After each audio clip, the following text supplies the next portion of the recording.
Hello, everyone. Eric Watson here, freelance writer, player of games, writer of words.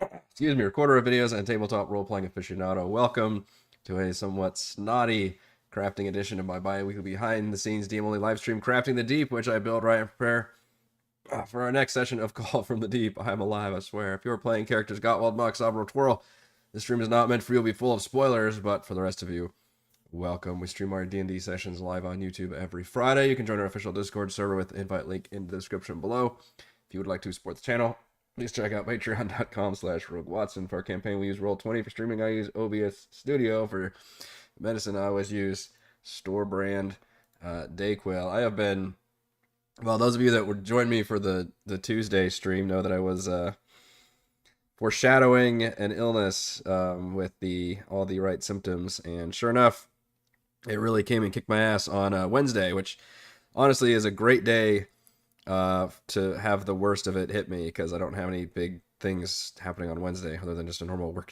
day. But thankfully, my wife is an amazing human being. She would be an RN in another life. She just completely took care of me.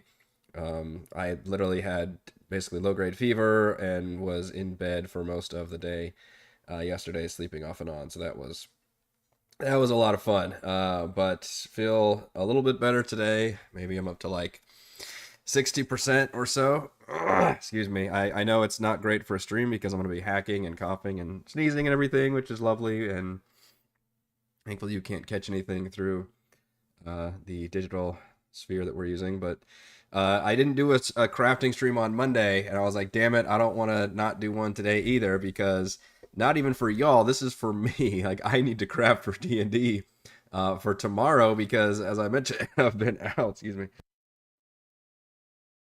I've been out, and I haven't done any D&D prep. So I was like, shit, I gotta get some work done. So I'm gonna work on feeling better, but also we're gonna still try and talk about some um, Call from the Deep with this crafting session. And this episode we've got coming up is all going to be a big pirate ship battle. This is what I've been teasing for the last couple of weeks. This is the last kind of the climax of the Pirate Lords section, where they were being informed about all these pirate captains out and about. And this is my excuse to have just a good old-fashioned big pirate ship-on-ship battle with one of the pirate captains. And we've settled in on Desecratus Profanus, which is a Spirit Naga pirate captain lord, which is a cool freaking idea with a Spirit Naga with an eye patch or something, and a bunch of Yuan-Ti, which is really one of the best, like, themed stat blocks you can use without even having to go beyond the official books. Like, there's so many different kinds of Yuan-Ti out there that we can use. So then I was starting to look at different, Roll20 assets to use because obviously we don't have any kind of ship battle maps to draw from. Gabriel Picard is my usual when it comes to looking up Roll20 stuff. There's a lot of really cool, ship maps to choose from, quick encounters, ship packs, and everything. And they've got some really cool ideas. And then I found that there's a fantasy, what is it called? Ship. Let's see, scroll up so you all can see it. Quick Encounters Fantasy Ships. And this has like elvish ones, I guess, orc ones. And this one orc ship is called Orc Juggernaut. And it really caught my eye because it has these two large, like, ram type pieces in the front where they look like fangs. And I was like, well, shit, that's a cool idea for a snake themed ship, is a ship with like fucking fangs in front. So I was like, yeah, this might be the ship. It has like a giant hut on the back. I was like, all right, this looks like somebody like crafted this out of, Chult and just went with it. So and I wanted a ship that was also a lot larger and scarier than the player ship is, which here's the, you can see I can't even fit all of it on the map. I'm actually zoomed out to 60, by the way. So I'm not even zoomed in all the way. The player ship that they've been using is about 90 feet lengthwise and about 30 feet width. It's generally pretty small for a sailing ship. This monster is, not including the giant fang rams, 120 feet in length. The fang rams add another 40 feet to it. And then width-wise, it's a chunkster. It's like 80 feet across. So it's definitely bigger. It could like swallow the player ship. I'm really picturing, excuse me, from the Moana movie whenever the coconut guys roll up on their little canoe and they've got this giant cool ship that like splits apart into multiple ships. It's a really cool design. I was like, gosh, I should. This is my opportunity to use something that's not just like a generic looking ship thing. So yeah, Bowser, that's funny. Bowser-esque ship. You know, Bowser definitely doesn't go with the normal ships either. It's got he's got to plaster the face on there too, man. Always be branding. So I think we can settle on this ship, which the piece is so big, it's actually two separate halves that's included here, but I think we can just use the default size. Also, I have created a two other maps that have to do with this map, which is we have one that's a hex grid map, which this is something we really haven't done before. So we're going to settle on this one. So this is a hex grid map that kind of represents just the ships and their distance to each other and everything. Hopefully I don't regret putting everybody on this map, but I thought this might be a better visual representation until we get close enough to each other, which you can see also how hilariously big the other ship is compared to the player ship. I think this is probably a little bit too big. It's supposed to only be like maybe a little bit larger than their ship, but whatever. I like it.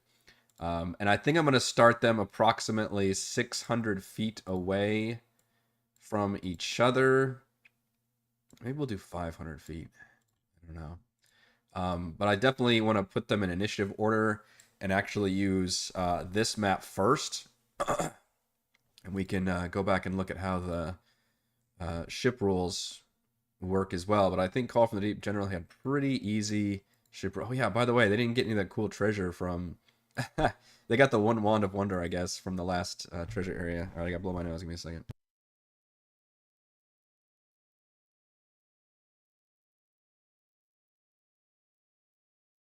Oh, that's better. Okay.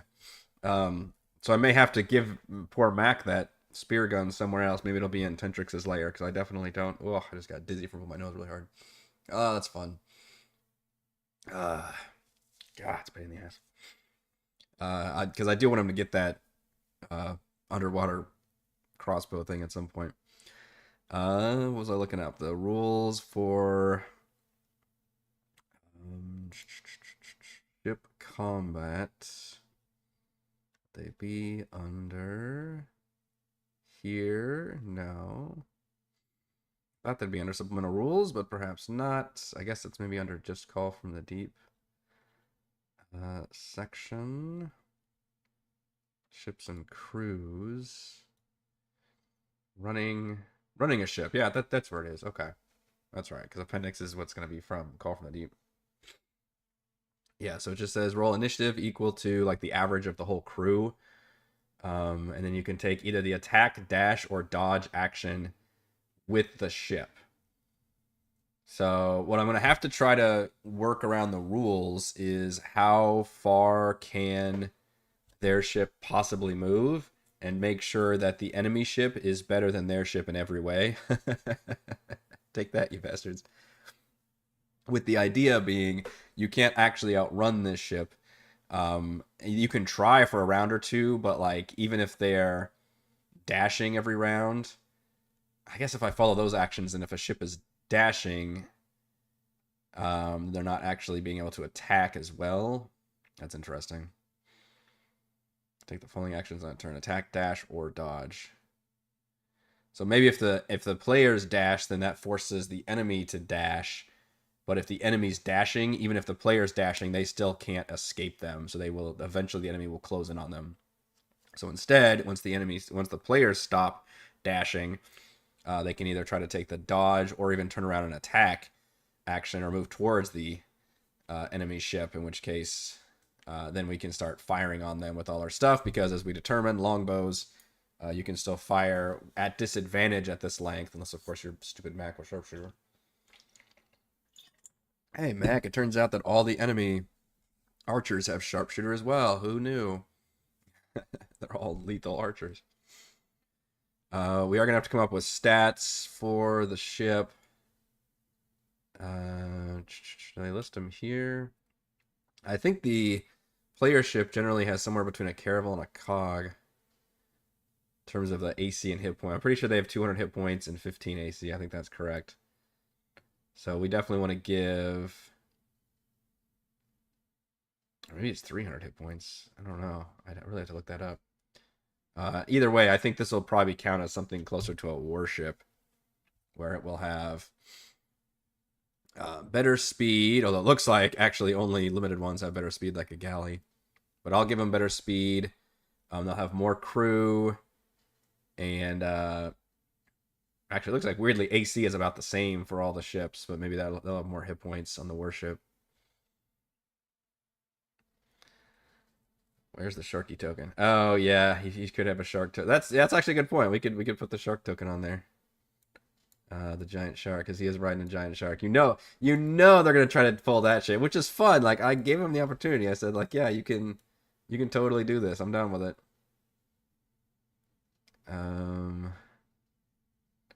Let's see, where's that giant shark? Giant shark is gonna be. Make it about the size of a ship, maybe, or the size of their ship down there. There you go.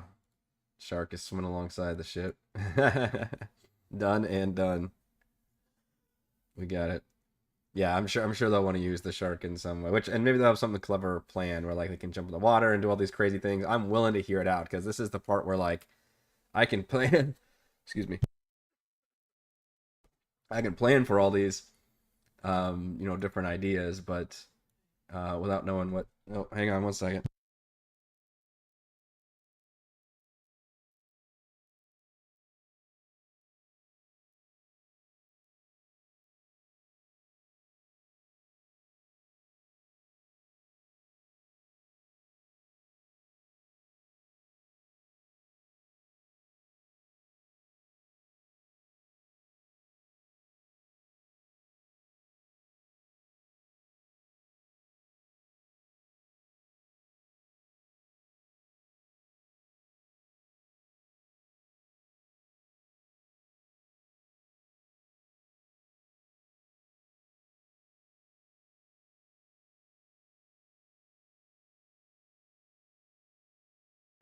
Sorry about that. My oldest is also calling home sick, and my wife's gonna go pick her up. So it's ripping through the family. Damn it. Poor thing. All right, what are we talking about? Now, Shark Mount. Yep. Yeah. So being able to do all these different strategies and stuff. So basically, my prep work is going to involve just creating these different maps and situations, so I can try to cover those bases. So basically, this will be one of our map options, which will be when the ship first appears, which sure, we can have it rolling out of the fog or whatever to make it so it appears in 500 feet. Yeah, you would obviously be able to see a ship from longer than that distance, but I think for sanity's sake, I think 500 feet is good enough for working on a tactical grid map when it comes to D&D combat. So, and, again, if they're dashing, like, maybe the enemy ship makes 100 feet, gets closer even if both of them end up dashing, the enemy ship still approaches within 100 feet. And at some point, the players can be like, and I'm volleying them with arrows, and like, all right, well, whenever they get within, whatever range, we can start using this spell. I don't actually know if anybody has. Are there any spells that are more than like 120 feet? Besides like Dimension Door and that kind of stuff? I think general range of spells seems pretty much either 60, 90, or 120 when it comes to being able to fire off spells. Yeah. By the way, the players have not long rested since Narino. We made sure that was an important point, that they're not long resting constantly. They long rested before Narino, so that was only like a session ago. Now, that's the other interesting thing, is because they didn't spend too long in Narino, it literally only took them a single session, so we have to immediately start prepping this thing. I'm inclined to only give them a short rest, and then really that screws over Gottwald again, because he's still got the curse. Poor Gottwald. Once they defeat Disacraz, I really need to find a scroll of remove curse, because he's been hit by that debuff for a long time, and he definitely reminds me of that every time. Hey, concerned Earthling. I found you because I was looking for 2 minutes content to run. I'm watching your playthrough and crafting episodes. I wish I was lucky enough to have a great DM like you. I wish you also had a great DM like me. Allow me the moment of vanity. I apologize for me sounding snotty. I am getting over a, let's call it a head cold, I guess. Give me 1 second.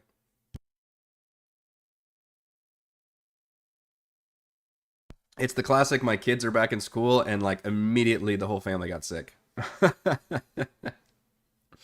What a pain. We got to build up that immunity. Oh man. There's a few 300-foot spells. Okay. I don't recall them off the top of my head. That don't specifically involve just travel, like Dimension Doors. What I keep thinking of. I'm just trying to make sure I'm aware of different abilities the players have of getting around before it just becomes a ship-to-ship battle. But in any case, we've got this map, and then when the ships get closer, we're going to have this map, which is going to be more of the kind of traditional ship-to-ship battle map, I guess. Which, the other tricky thing is, of course, if the players start flipping their ships around and doing all that, I'm going to have to change how all this works, which... Fuck, it's gonna be a pain in the ass if I start doing dynamic lighting on this map. I just realized. Also, it really only works if I have them be up and down and not diagonally. Even though it would be correct. See, again, if they flip around and turn it, that's gonna be a pain for me. But we'll have to figure it out. Let's do it like right here for now. There on the right side, then we'll put this one over here and put you on the map layer. The caveat that I'm probably gonna have to move this thing around. Child Plague sucks. Yeah, that's a good name for it. My nephews wiped me out. Yep. You know, it's like once or twice a year, probably. I think the Child Plague hits, and yeah, this is the season. So we found this really awesome map that I want to use, courtesy of Gabriel Picard on the Roll20 Marketplace. The tricky thing about this setup, though, is this one I may have to adjust. So I'm probably not going to actually put any dynamic lighting on here. And there is a map that actually has the interior of the hut, but the map has a water background on it. It's not a loose token that I can flip around as easily, so if we end up having to use this interior, I've got a third map. Basically, if all the party ends up on the enemy ship and we really want to do more of an intimate ship combat battle, then I've got a third map we can use, which is this one, which is just this ship on its own static battle map. And this one I could draw dynamic lighting on because this would be a non-moving map. But you can see where I'm just trying to come up with like all the different scenarios, and I'll have to play it by ear just depending on what the players decide to do. Excuse me.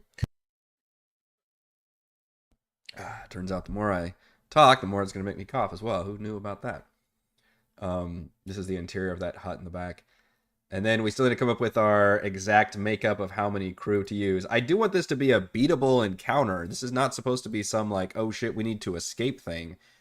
So by making the enemy ship faster than the player ship, hopefully that will inform the players like, okay, we can't actually escape from them. Now, what if they all decide to drink potions of water breathing / use their abilities, take the giant shark and go underwater and abandon their ship? Like they could do all these different crazy fucking things, I guess. I don't think they'd want to leave their ship behind and all go pirate ship mode. So hopefully they'll be in the mood to fight this. This is meant to be a fightable battle. It is supposed to be pretty damn hard. This should basically be the climactic boss fight, which they kind of haven't really had. You know, the scummer fight in the tavern certainly wasn't a big fight. Mac basically forced the pirate captain at Omen's Isle to battle the boss fight there, and so the players then fought a weakened version of the pirate captain in Iron Hand Cairn. And then the Nerino thing, I guess they did have a boss fight in that one, but they skipped all the rest of the dungeon, so it might not have been as challenging. And then technically they talked their way out of the second stage boss fight, which would have been with the vampire. This one, they are not going to be able to talk their way out of. This is going to be just a straight up battle with a Spirit Naga captain and a bunch of enemy stat blocks that we need to work with. And again, using tokens on this map is going to be tricky because this map I may have to flip around. Hopefully I can at least keep this ship facing this direction. Then maybe I can move the player's ship. For example, if I successfully ram them, or maybe they want to turn around and ram this ship. We'll have to work on that, I guess, depending on how the initiative works, who rams who. And that'll determine the different positions of the ships. But probably Desecratus would be up here in the hut, maybe?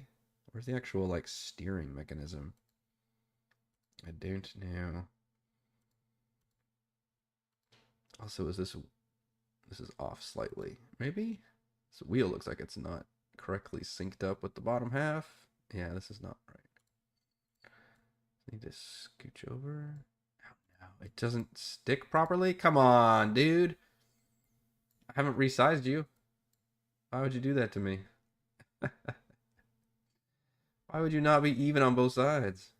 Don't do that. I can shorten you manually. There, just like that. That's annoying.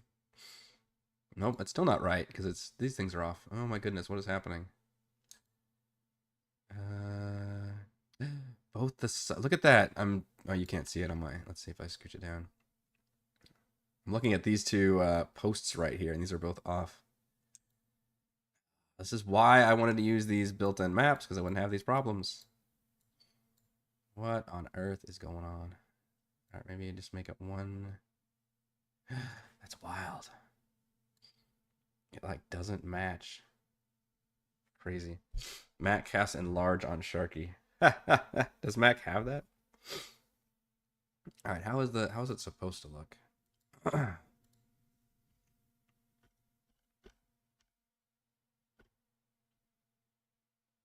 I guess those are the posts.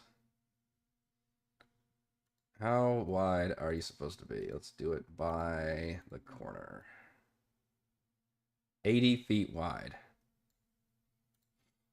Yeah, I'm excited to see what their shark bait shenanigans are going to be like. So I just grab the fucking thing. Go here from the corner. All right, that's 80 feet. So both of them are the proper length. It's just weirdly not quite lined up correctly. It's bizarre.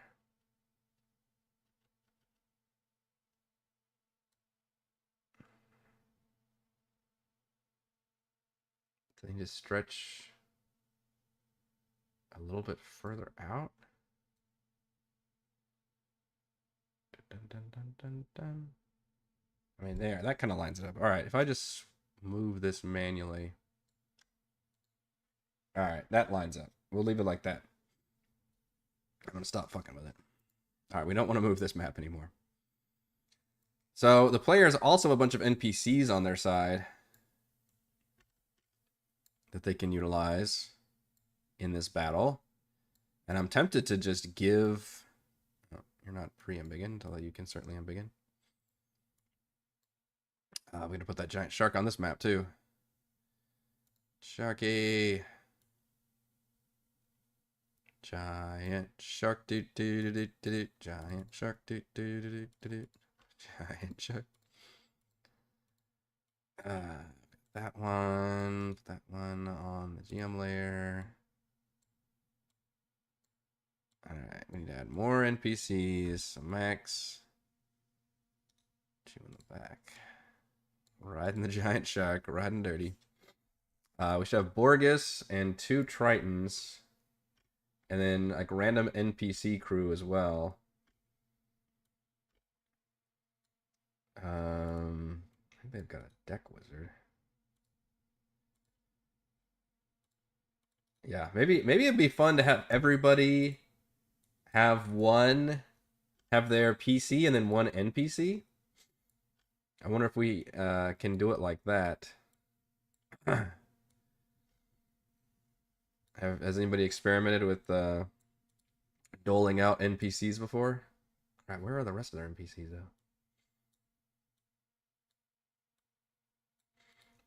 though? So they should have Borgus and the Dude Triton. Should I keep those in the ally NPC section? Did.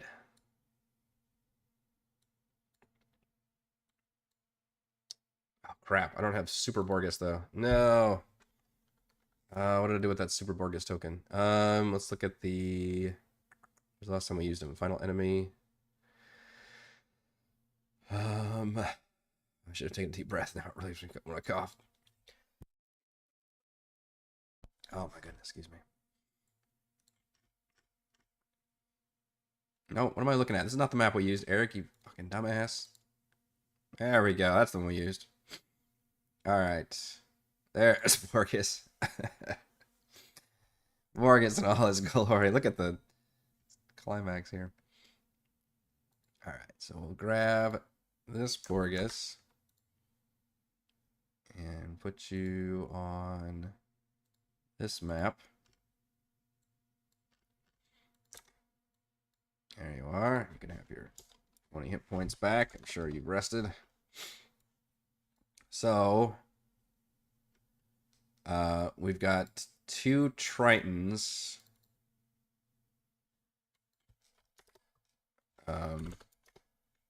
We've got Super Borgus. We've got just the Pirate Deck Wizard stat block, I guess. Although that gives him Fog Cloud. Fuck, I don't want to have Fog Cloud. Fog Cloud would be so useful here. I don't want to give him Fog Cloud.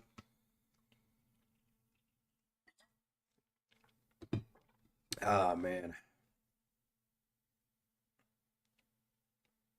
I mean, Fog Cloud would be like, I don't know. I still feel like people are using disadvantage to target, but if you're long range, you still have disadvantage anyway. And Fog Cloud doesn't move with you, so you'd have to like kill your ship and just cast Fog Cloud. What about Gust of Wind? This might create more problems than it's worth. Give him this. I think they had this wizard with them, though. How does that divide it? Yeah, so I was hoping we had more interesting NPCs that the party could do versus these like generic like Scout, Bugbear, or whatever. Because the Tritons don't have much going on. They just have melee attacks. Although the Tritons also have Fog Cloud built in. Jeez, and Gust of Wind. Okay. That's tricky. There's no getting around that. I know. I keep asking if I'm telling her about all these humanoid bodies, and she doesn't seem interested in raising any more undead. Although I think she has. Does she have one with her still? I don't actually remember. The boat's moving Fog Cloud wouldn't last. Yeah. Yeah, you'd have to kill your ship completely and then do Fog Cloud. But then, I mean, how big is Fog Cloud versus the ship? Like, I feel like you're pretty fucking obvious right there. Although if I mention the fact that there's fog everywhere, they're like, oh, we're just blending with the fog versus having a clear day. And they'll turn that back on me. They're like, all right, well, we're a fog cloud now. And we disappear from view.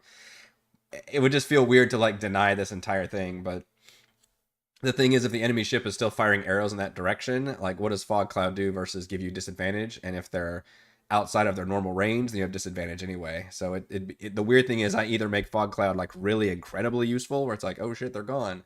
Or I basically negate it by saying, well, it would just give you disadvantage, but the long range is already disadvantage. Until you guys are close range, then it would still, I guess, incur disadvantage, and that might give the players a bit of a bonus.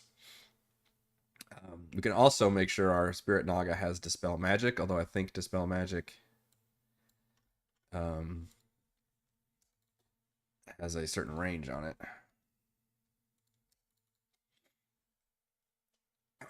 Yeah, and they're probably... We could have their crew level up a little bit. They have Detect Magic. I don't see why we can't give her Dispel Magic also. Probably a good idea in general to give an enemy Dispel Magic and turn off the fucking Sicken Radiance and all that crap that the players are going to use. What level is Dispel Magic? It's a 3rd level spell. 120 feet is the range. Any spell of 3rd level or lower ends. And for each 4th level or higher, you have to make a skill check. So I think that's fair. The spell magic feels a lot better than counterspell. A lot better. Because then it takes an action. So the spell at least lasted a little while. and they have to possibly make a skill check for higher level spells. Not great at auto attacking though. She only has one Ray of Frost. That's not very impressive. So hopefully I can get off her casting spells more often. Which 100-foot line for Lightning Bolt. A little tricky not to hit your own allies with that one. What you need is the Call Lightning, but I think that's a Druid spell. Blight only has a 30-foot range. She can technically Dimension Door herself, but like that seems dumb to put your spellcaster in the middle of the player's stuff. Sleep's not really useful at this level. Hold Person is does require concentration though. I might have to give you some better spells, Spirit Naga, and then she's got Dominate Person's really good. What's the range though? 60 feet. So it's only useful once they're all on the ship itself. But Dominate Person would definitely be the one to use. She's got 2 uses of that. God, I'd be careful. That could really turn the fight pretty badly because, God, bless his heart, Chris is definitely min-maxed his fighter to where he is extremely vulnerable to, we just saw he's the Curse Deformity, for example. He's very weak against the mental saves. And I already dominated him once during the Mind Flayer bout as well. And unfortunately, this player group, as good as they are at AC defense, they're not good at helping each other make saving throws like a lot of other parties would be. Like a lot of our previous parties have been. In terms of like, oh, hey, here have this Bardic Inspiration, or have this, whatever the Artificer one was. Genius Insight or something. Maybe I should give her better auto attack. I guess she just has the generic Spirit Naga stat block, I assume. Spirit Naga. Yeah, the fact that she can rejuvenate is kind of nasty too. Returns to life in 1d6 days. Where did she return to life though? That, you know what, that might be a good excuse for like why the players might not want to take this ship. If they destroy her and kill a lot of the crew, then maybe one of the NPCs can tell them or do something. It's like, oh, hey, by the way, this Spirit Naga is just going to keep returning to this ship and keep attacking you all. I don't know. Yeah, it even says what if you destroy the body and stuff? It still says, like, what if you dump the body over the water? Then does she just rejuvenate like in the ocean? In which case, oh, problem solved. Ooh, Bigby's hand, yeah. Give the Naga the nuke spell of Sabras. Which one? She's got Sickening Radiance. She's got the gravity thing. Which that gravity spell would be fucking sick on this water battle. Yeah, she's got all the... Which the spell list isn't that sexy, frankly, for combat. Water Breathing, Detect Thoughts, Detect Magic, Charm Person, Sleep. Charm Person, I guess. Dominate Person, Hold Person, I guess are the best ones. They all require concentration, though. I'm just looking at, like, instant damage. You basically got Lightning Bolt for longer range, although you gotta be careful about hitting allies, and then Blight for shorter range. Even Ray of Frost only has a range of 60 feet. Maybe because she's a pirate captain, I'll give her, like, an ability that's, like, as a bonus action, she commands others to attack or something. Just to kind of reflect the fact that she's a leader. That always seems pretty cool. Let's see. What do we got here? We got your basic Yuan-Ti Pureblood stat block. That's kind of the lowest of the grunts. They do have a short bow, although not a long bow. See 11 and 40 hit points. I don't know why that's not filled out properly. Then we've got, which one is this one? The Abomination is stronger, I think. CR7. It's a longbow. Suggestion, that's a fun spell. Alright, so this could be maybe the first mate. I'm looking for like minions, spellcasters. These guys are good for melee only, the Brood Guard.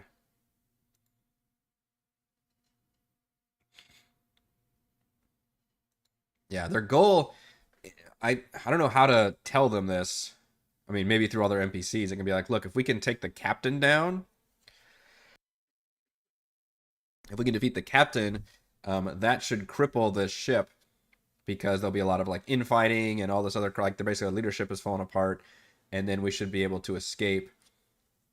Maybe there's something extra they can do to cripple the ship itself, which I'll probably let the party figure that out. I'm sure Mac will be down in the water, which that's all.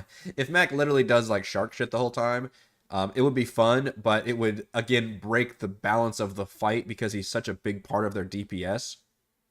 And that happened in that previous encounter against the Fomorians, right? That made that fight so much nastier for the party because Mac just pieced out of that entire battle.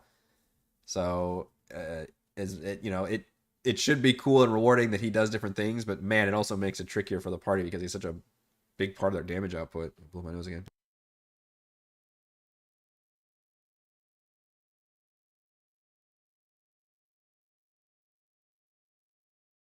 Gravity spell just off the side of the boat, just kiss everybody off the boat. Yeah, I mean, there should be plenty of people here, basically. Like, I definitely want the players to be able to kick ass and take people out, but there should be a lot of people here, but not like an overwhelming amount of force. The party's like, oh, this, because again, I don't want to create the situation that the party feels like their only recourse is to flee, because that shouldn't be correct. But what they should do is try and take out the captain specifically, uh, while there's a bunch of dudes here to battle as well. So we can certainly throw a bunch of guys on here initially and see what it looks like. But there shouldn't necessarily, like I said, an overwhelmingly amount of people. We can use a lot of minions because they'll probably die to some big AoEs too. Mac ignores long range with his longbow. I believe it's 600. Let's see, which one of these guys has a longbow? Yeah, 600 feet. You can use a longbow up to 150-foot range without any penalties. And then it can fire and target somebody up to 600 feet away. Which means I should probably start that token map thing where we just have the two boat tokens at 600 feet, because that's the point at which you can start firing. So that would be like the danger zone where the enemy can start using their longbows. And Mac could technically start using his longbow, which is crazy, 600 feet. Wow. Also deal extra poison damage with theirs. That's pretty nasty. Do their guys do that too? They do. Ooh. Poison-tipped arrows. So the purebloods are only have the short bow, though, so they wouldn't actually even be able to fire until the party got within about 300 feet. So maybe that would help balance things a little bit. Abomination's not the one I'm looking at. Is it the Malison is kind of the medium one? CR3, yeah. So we can definitely have some Malisons in there, but again, these are 66 hit points apiece. We need to be a little bit more careful about how much we're going to be using here. Alright, so Malisons. You guys. Not quite sure how this map ends up working, but just very loosely. What's the range on the ballista? That's a good question. I should pull up their ship thing. Where did I put that? Let's see. I did give them a sailing ship, basically a cog. AC of 15, hit points 200. A ballista is has a 120/480 range is what I have written down. I don't know where I got that from. I think from Call from Deep somewhere. Which we can also give to this ship. I don't know if I want to straight up give them cannons. Cannons are crazy. They do so much damage. I don't know how common cannons are in the Forgotten Realms. How gunpowdery are we? Versus the Mangonel, which is like your giant catapult, which unfortunately this one doesn't have that on the map. Nor does it really have space for it. It's got 2 wheels. We can always replace a wheel with a catapult, I guess. I feel like that should be one of the cool things. And then it says it's a plus hit, but I'm feeling that would be like a deck save, wouldn't it be? If it crashed down. Looking at the ship packs.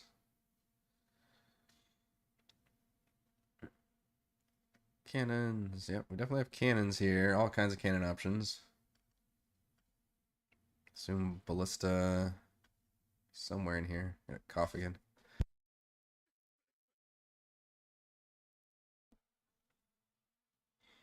The ships up or down and face on to make for opportunities. Yeah, I don't want to get too in the weeds.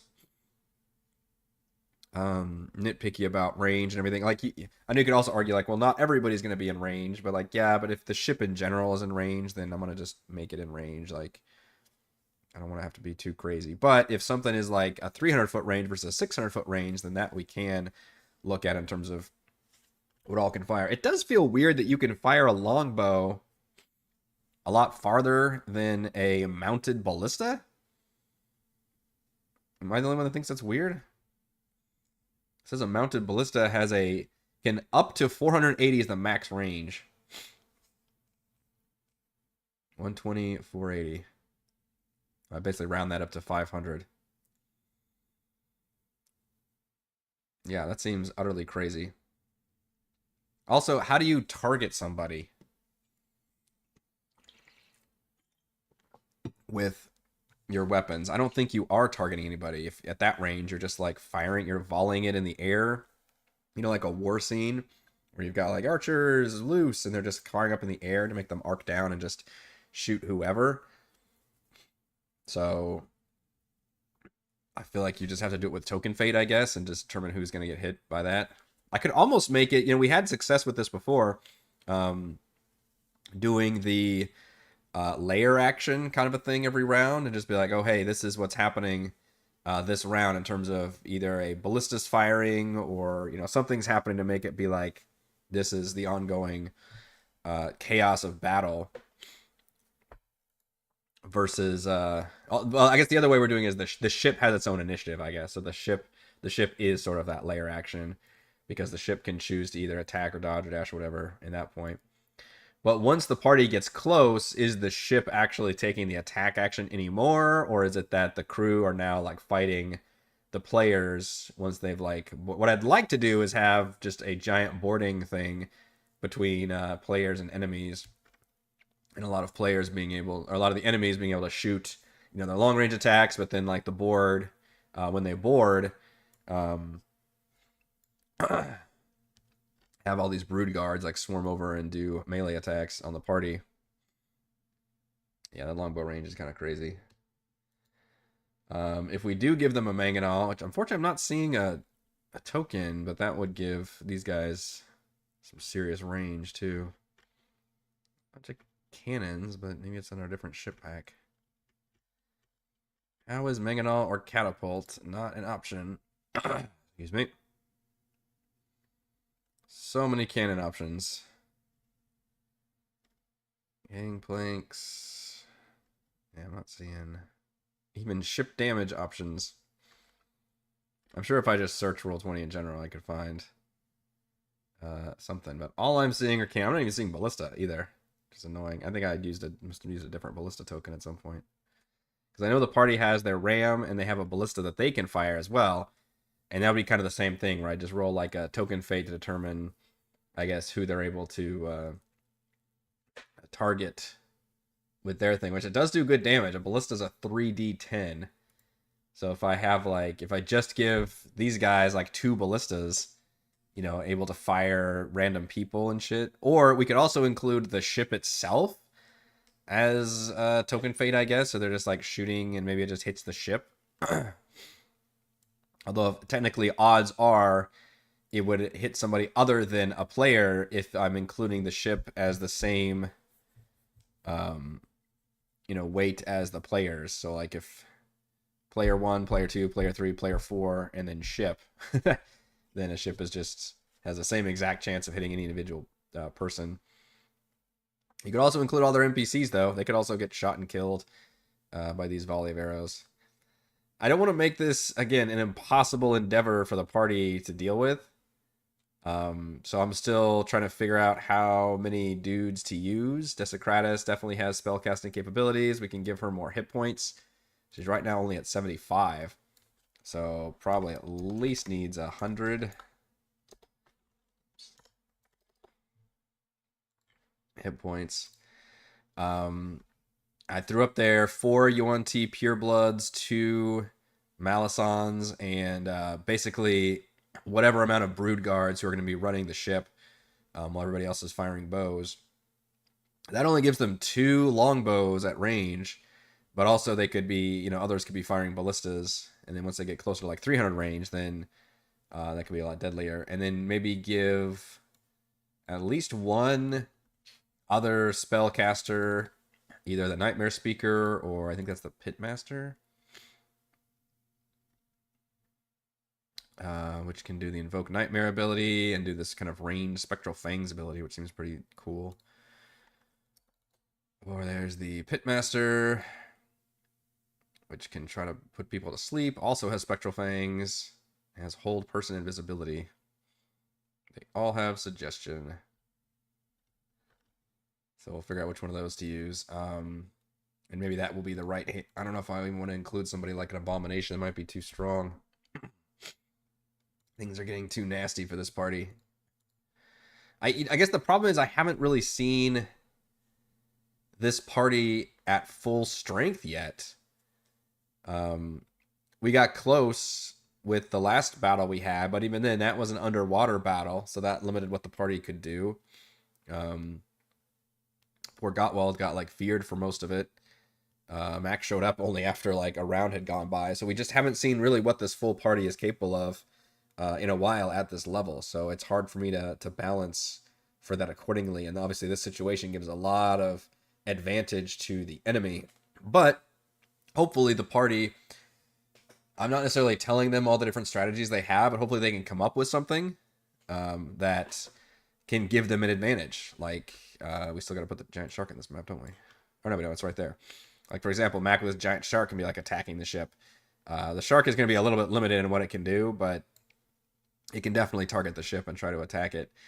And obviously that gives Mac a very easy way to get up on the ship and start doing stuff. They could do it that way. Like there's all kinds of ways to handle this situation. But the goal for the party should be to take out the pirate captain and really to escape or to somehow permanently disable this ship.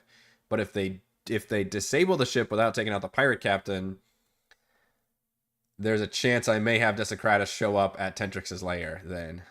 Because it does say that the Desicratus is destroyed for 1d6 days. So to me, that gives them enough time to get through the whole Tentrix section without having to deal with this ship captain anymore. But if they don't take her out and do something else, either escape or disable the ship or do something, then I can always have her show up later. Although the party should be heading there next, so it won't be... not too much time has elapsed there. Probably the Nightmare Speaker is a little bit more interesting than Stat Block.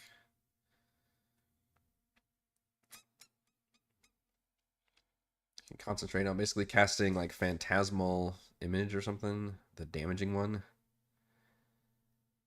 Wings 120 feet, has Constrict, can cast Darkness and Fear. Those are all good.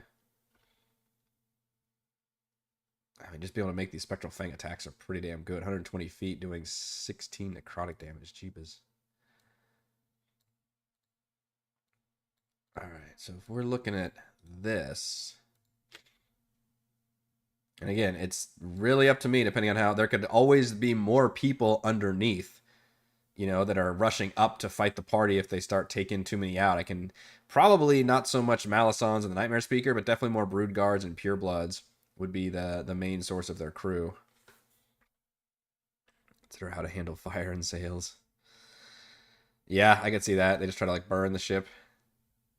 I think it's just gonna have to be like action. Like this is a very experienced pirate crew. They would know how to deal with fire in that way. So that would maybe take out certain actions where crew would have to start putting out water and stuff.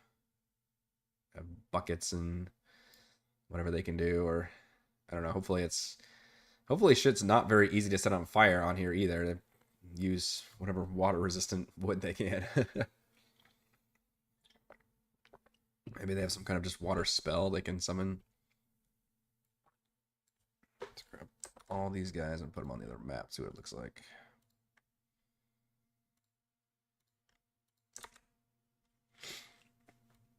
All right, like that. So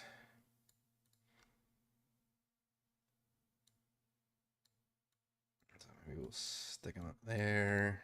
Okay, so there's like multiple levels here.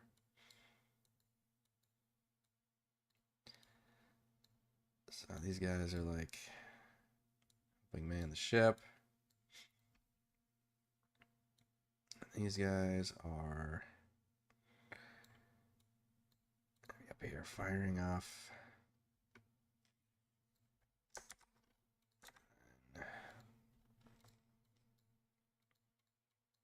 These ones on the GM layer, like so. Same thing with the brood guards. You can roll for hit points for everybody. What are we thinking in terms of? Oh, I got a cough. My goodness. So currently, we've got the Spirit Naga. Sorry, cough again. We've got the Nightmare Speaker. We've got 4 Brood Guards, 4 Pure Bloods, and 2 Type 1 Malisons on their pirate ship, which will feature. They've got to have like, I mean, they're gonna have these giant rams, which are pretty cool. But I gotta think they've got to have some ballistas or something. Maybe their ballistas are designed to like hook into ships. Basically, again, like the fucking scene from Moana, where they're firing off, spears with ropes on them or something, just to try to grapple other ships and bring them closer in. That way, they can take ships instead of just sinking them from afar. They want to board the ships instead of dealing raw. Although I guess if you do enough damage, that should also disable the ship in theory. Let's see, so right now, and yeah, I made each cell be about 50 feet. Do snap to center. So we put you here. That means the middle of the ship starts about 600 feet away from the middle of the other ship, which is how we'd probably start this encounter. However way I want to try to flavor it. I'll still let them get a short rest first. But I already teased at the end of the last session that they were seeing this ship on the horizon, or coming out of the fog, however we want to do it. 600 feet away. Roll initiative, which, how much would the initiative be actually if we're using basically the average initiative of the crew? I guess we're looking at dexterity checks. So Desecratus has a +3. Nightmare Speaker has a +2. Brood Guard has a +2. Pure Blood has a +1. And Malison has a +2. So let's just assume a +2. I think is probably fair. So we'll do a... we call it the Viper's Kiss. It's 2 initiative. And it's probably going to be close to what the player ship is as well.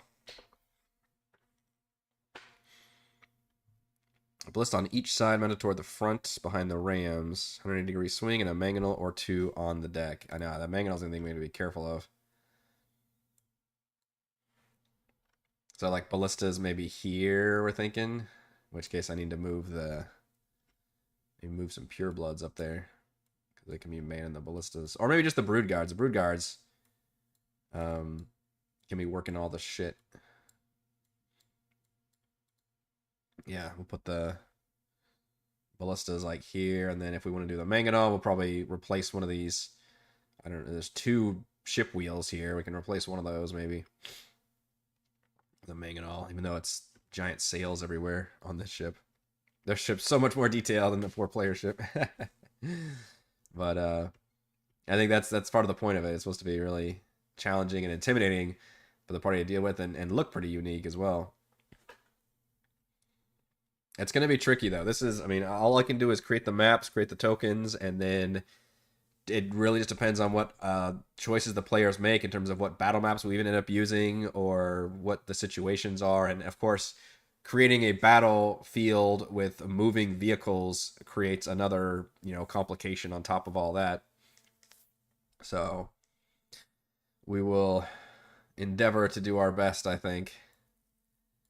We have the Nightmare Speaker, like, maybe down here, like she's kind of commanding everybody, even though Desecratus is the one who's really in charge. The party do too well. I don't think they're going to do too well, Cat Mike, but I may be wrong.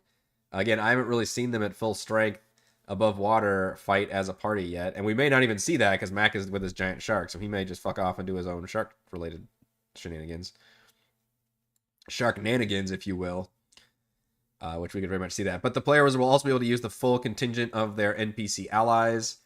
And maybe their NPC allies will get killed in the process. We'll see. But they have picked up some friends along the way. The magic of friendship. And maybe they can take advantage of their allies and help use them, or at least use them to man the ballistas that they have to try and fire at the enemy and really get some cool like mounted stuff going on. Because I think once we reach... The other tricky thing is, like, a lot of, ballistas and stuff require you to, like, sit there and load and aim and fire, and all those are, like, separate actions. So I think that's why, like, the ship itself can just take the attack action, and that assumes that you're doing all of those as a crew. But once you get into, like, this actual combat situation, if you only literally have one person on a ballista, it would take them, like, 3 rounds to actually fire that ballista, or you have to use multiple people to work that thing. So... maybe I need to add, like, a second brood guard to each ballista, for example, to make sure it can fully fire. But that would be a great place to put, like, a gravity sinkhole, just shove all those guys over the water. And I want to see that kind of shit happen. Like, that's going to be fantastic. Like, definitely, this is the time to use all these huge, AoE abilities and just absolute craziness. Hopefully we can make it fun and make it work and not be too just overwhelmingly crazy for the party, but still be that, perfect balance of challenge and cinematic experience. And the goal should be to at least take out the pirate captain here and hopefully still be able to limp their ship. I don't really have plans if they completely demolish the enemy and take over the ship and then take that in there, but that would also change the context of the story a lot because they're literally having to go to the villain's lair. So, if they manage to do that while in a villain ship, then that changes a lot of how they can do their approach and all of that. So, maybe that's what they're thinking. Is like, oh man, this would be a great opportunity to grab, an enemy ship and make it easier for us to reach, Tentrix's lair, for example. So in that case, that would be an even harder job because they really have to do a knockout, drag down, kill everybody on board, or at least most everybody. I guess UNT could still surrender, but that would also be a challenge. It's not a requirement here, but that would be an extra layer of like reward, I guess, for the party if they manage to make it that long. And I guess I'll need to come up with some treasure that they can possibly find if they can actually take over completely and not have to escape at the end. And that should include, hopefully, a scroll of remove curse for Port Gottwald.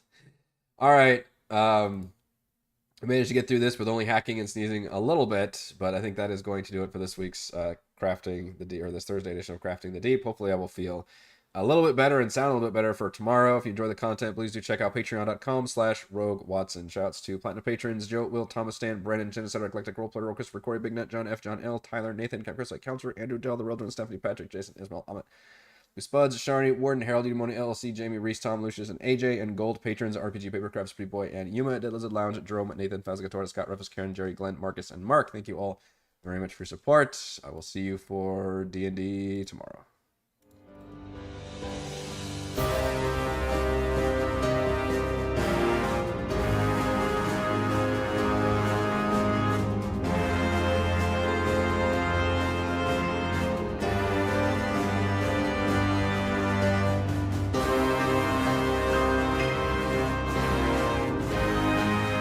Oh yeah, that juvenile Kraken. You know what? That will show up if things really go pear-shaped and the players need an out. So that juvenile Kraken will show up.